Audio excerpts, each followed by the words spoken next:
Hello again. Thank you for joining me on another video. So today I am talking about prison planet stuff and reincarnation, soul trap. And it's a really interesting idea, right? So when I was going down the AI rabbit hole, you always come across the people who are really interested in digital consciousness and the idea of uploading ourselves and downloading ourselves into another version, which sounds an awful lot like reincarnation, right? That you are maybe tweaking a little bit.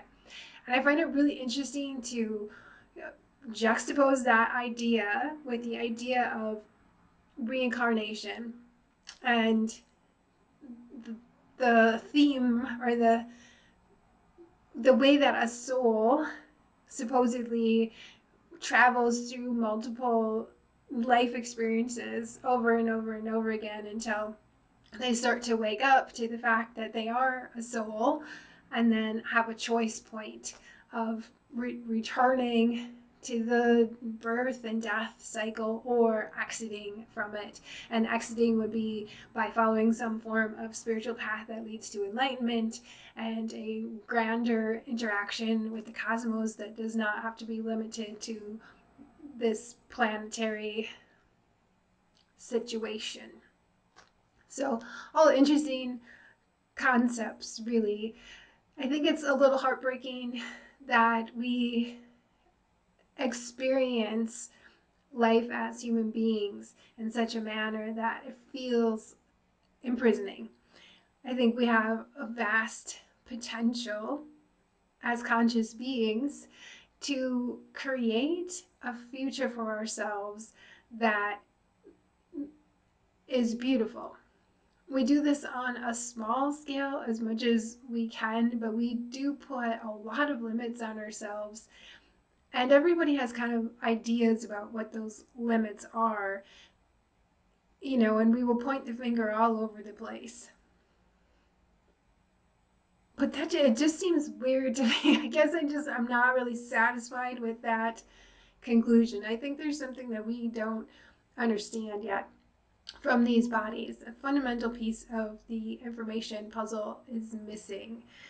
And so that's where the idea of a prison planet can become quite a stunning explanation for our inability to seem to be able to break through this level of our evolutionary standing, if you will. Like, when I think about it, I think about, like, what about time travel? What about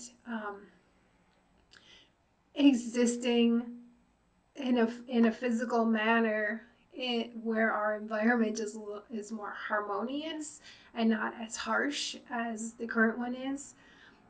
Um, like, those sorts of things is what I think about. When I think of a liberation, I don't necessarily think I don't want to be anything ever again. So when I think about, my soul being liberated and free, it is in a manner that I would be able to then exist in a way where my environment is nourishing. And that's probably the reason that this place most often doesn't feel like anything great, right? But we do still have pretty exhilarating experiences here at our disposal.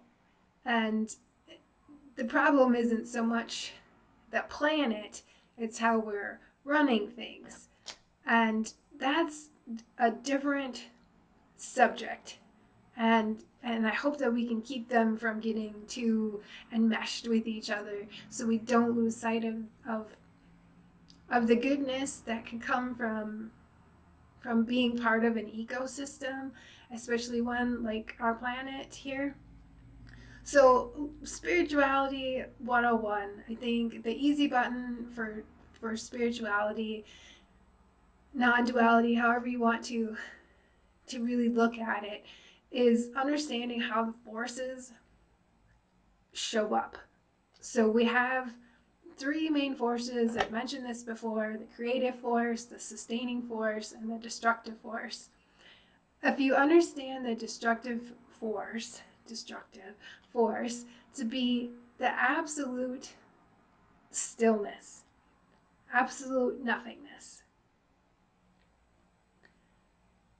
That is what something is created when it goes back into nothing. When it ceases to exist, it is a nothingness. So that force, that absolute nothingness, is stillness, no movement whatsoever. And then the creative force would be the potential of all things, complete potential, endless vibrating mass of creative force. And between those two, the sustaining force, the will power, is the subjective I that chooses what is resonating out on the field in front of the being. And so I hope that we can comprehend how these forces are showing up and not forget that we are a part of that bigger, larger reality, and that we maybe can make some decisions about how we're utilizing those forces beyond this limited materialist view of things. So one of the ways I was looking at it is that creative force can be understood like each one of these forces has a default setting, and I think we've been operating on default setting. And because of that, it feels incredible. Like we know that, we know that this should be better, and there's some little glimpses that it could be better, but we're not quite sure how to engage with the literal better. And so the creative force, to me, the default setting of that is desire. And so if you're captured by desire in the default setting and you never transcend it to fully grasp what creative energy actually means, endless potential. And then I think the default setting for the destructive force would be time. I think things that are created, they go back after a certain while, and so that default setting that we haven't quite figured out yet is time. That's where time comes into the mix of things. And then you have the will force, or the sustaining force, right? And the default. What would pattern. So the default setting, for will would be pattern. And so things are still, like a tree is still growing, right? The pattern is there. The pattern of our DNA is there. But the actual will, which could change the pattern, has not been transcended to. And the degrees to which these have to be working together in tandem. I think we spend a lot of time looking at patterns and misunderstanding that is default setting, and that there is a way to increase the our own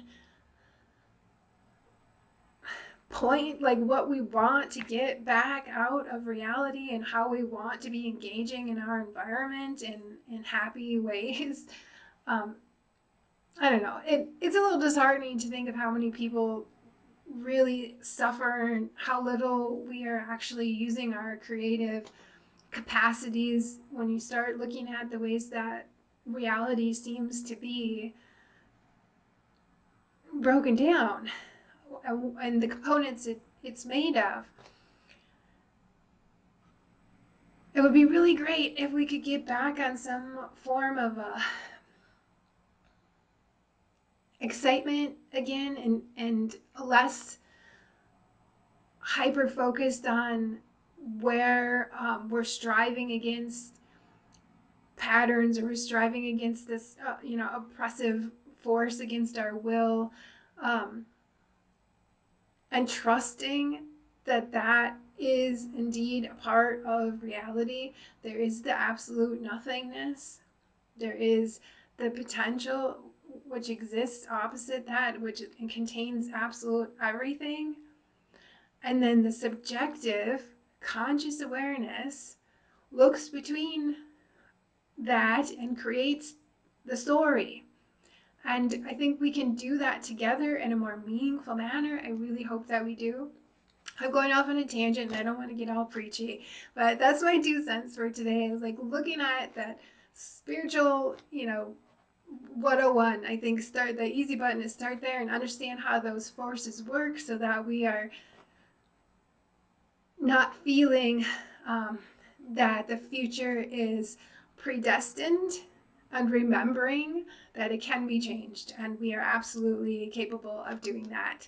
I think there's I'm gonna forget her name, but she says something all the time, and I really love it so much. How much better can it get? How good can it get? Like really, I really think we need to expand our minds a little bit. We know the dangers. We know how much it would suck to be stuck in a prison planet, and I think that we can turn the tide and move forward in a better way. Okay, until next time. Thanks for listening. Bye.